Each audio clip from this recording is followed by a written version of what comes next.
Destiny 2 might be in real trouble, and this isn't hyperbole. I've never seen a situation like this in my 10 years of covering the game, and some are claiming this is the end, others are saying it's been blown out of proportion, it isn't that big of a deal. Every time I was about to record this video, something even crazier comes out that adds a whole nother level to this story. It's really complicated, but we've got a lot to talk about today.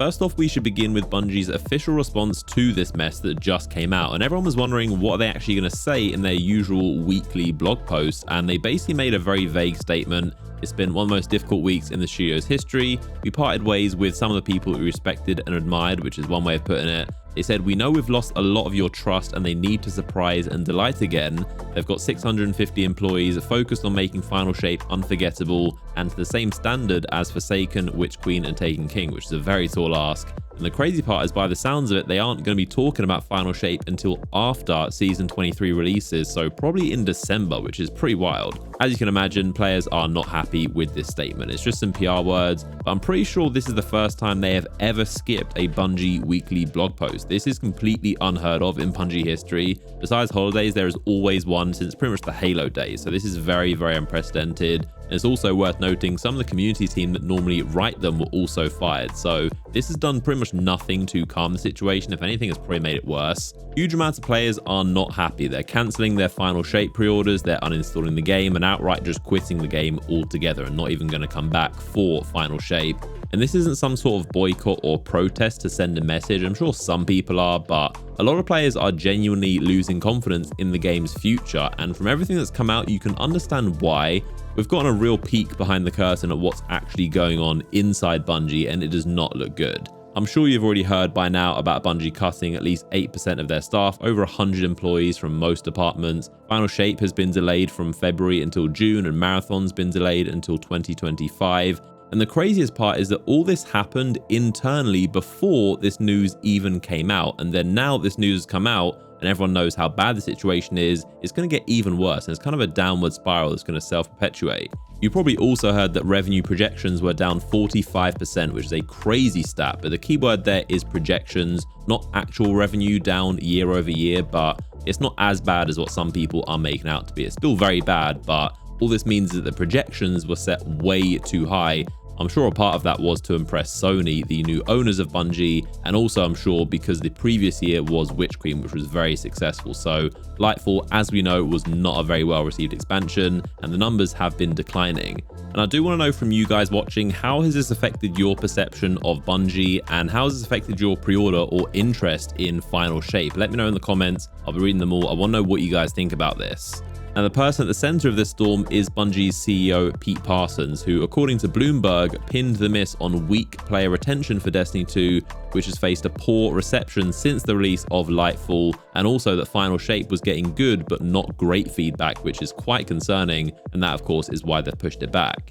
Normally it's hard to tell whether delays are a good thing, because sometimes it can mean the company just wants to make it perfect and better than it would have been, and it could be a good thing overall, or sometimes it could mean the product is way under par and they need the extra time just to get it to be at least decent.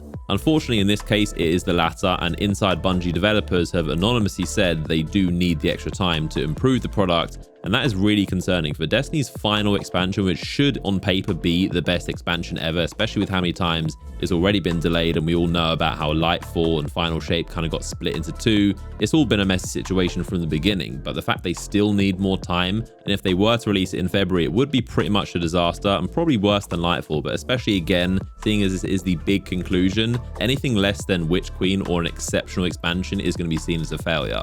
Now, possibly one of the biggest pain points of this whole situation is the layoffs. 8%, over 100 employees, and probably more, because there seems to be more and more coming out by the hour. It doesn't seem to be stopping. There are so many employees from all over Bungie. It's not just one department. It's not that they just fired the social team or the QA team. IGN have reported that this includes the community, art, engineering, recruiting, legal, audio, QA, creative studios, and IT. And this includes Marathon, not just Destiny 2, as well as members of the Diversity Committee and Accessibility Club. So it's pretty much across the entire spectrum. They've cut a lot of jobs, and it isn't just new employees either. These are some veterans such as Michael Salvatore, who's been there since 1997, 26 years. He, of course, is the famous composer you probably know as making most of the soundtracks for Halo, Destiny 1, Destiny 2, all the menu music, all the music you love, he's probably responsible. And again, that's just one of many names, not to make him more or less important than anyone else has lost their jobs. It's been said that they've finished the soundtrack for Final Shape, and it would make sense they've probably finished it around about now. The fact they got rid of him tells you they don't really need any more expansion audio or expansion soundtracks to that scale, which means it's probably just going to be episodes for quite a long time. Something we expected, but this kind of sets it in stone. Something really strange is that IGN actually got one of the emails from the head of QA, which was sent round to staff members addressing the situation, and they claimed that these dismissals were not layoffs and these were not the result of cost cutting in any way, saying that if we ever did layoffs, we would be very upfront about it. Now, it's strange because that kind of contradicts what the CEO allegedly said about we need to cut costs because they've missed revenue projections. So the head of QA is implying that this is more getting rid of jobs they don't need anymore or jobs they aren't going to need with the future of Destiny after Final Shape with episodes. But the CEO is implying that this is because of lost revenue and low player retention. Now, with all this coming out, it's led players to be, of course, furious and not happy with the company. And like I said, just not really that confident in the entire game going forward. And Final Shape doesn't seem like this great expansion, this great end of the conclusion, more like something Bungie is just trying to desperately cobble together and get it over and done with. Now, if they're going to have a 7-month-long season, the longest season in Destiny history, what do you think player numbers and pre-orders are going to be like now that this has come out in that 7-month season? If they were already bad before this, they're going to be even worse. So this could possibly lead to even more layoffs.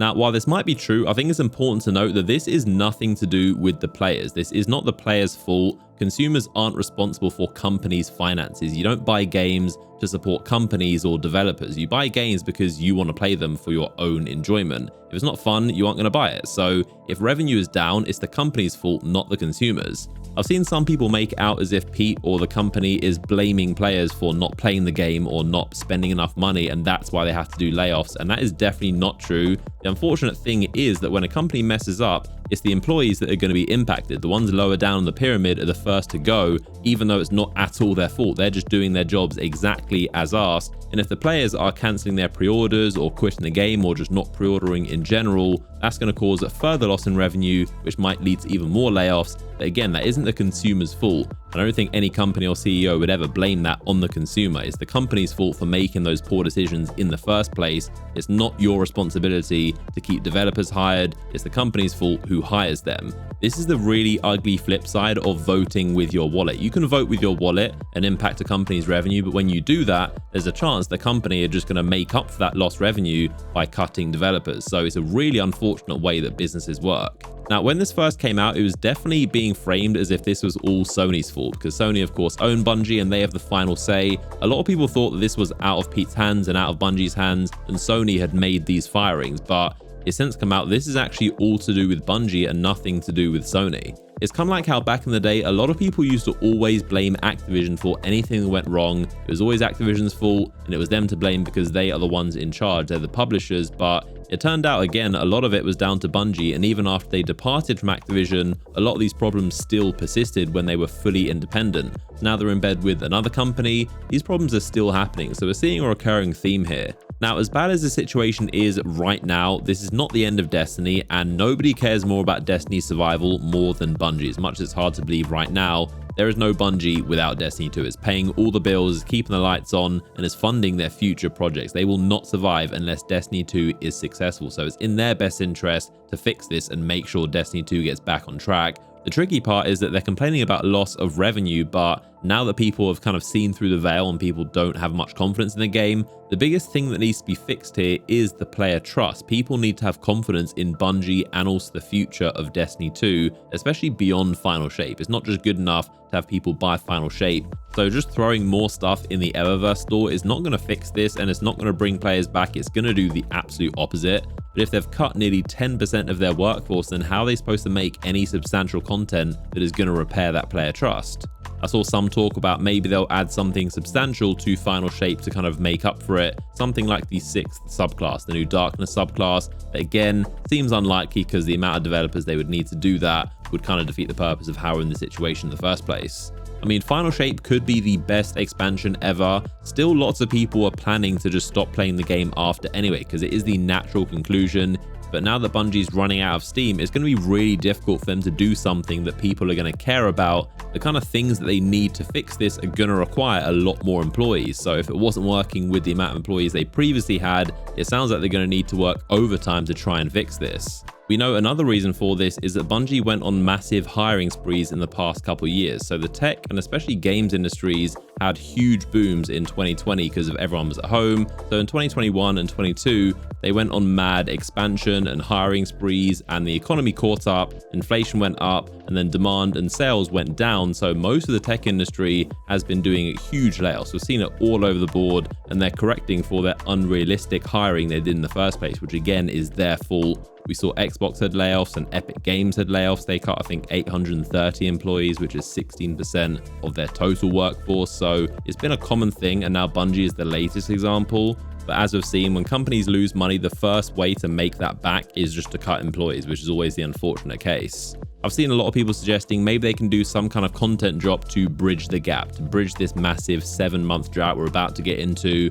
I think they'll probably do something, but I would definitely not put my hopes up for it to be anything substantial, because again, they need every single employee they have to be working on Final Shape, which clearly, from the sounds of it, not where it needs to be. So I don't see how they're going to have any time or money or developer resources to be able to do something to bridge this gap. And again, that's going to cause even more problems and just exacerbate this. So we're about to head into the most precarious and most important point of the entire franchise. This 7-month season, how Bungie handles this is basically going to determine not only the game's future, but the entire company's future. Because again, there is no Bungie or Marathon or future games unless Destiny 2 is bringing in the revenue, and you don't get that without a happy, sustained player base. So they've got their work cut out for them for sure. But as this develops, I'll keep you guys updated. So you can click here to watch my latest podcast episode with Bife. We talk about a lot of Final Shape and Destiny 2 things. I appreciate you for watching this video, and I'll see you all in the next one.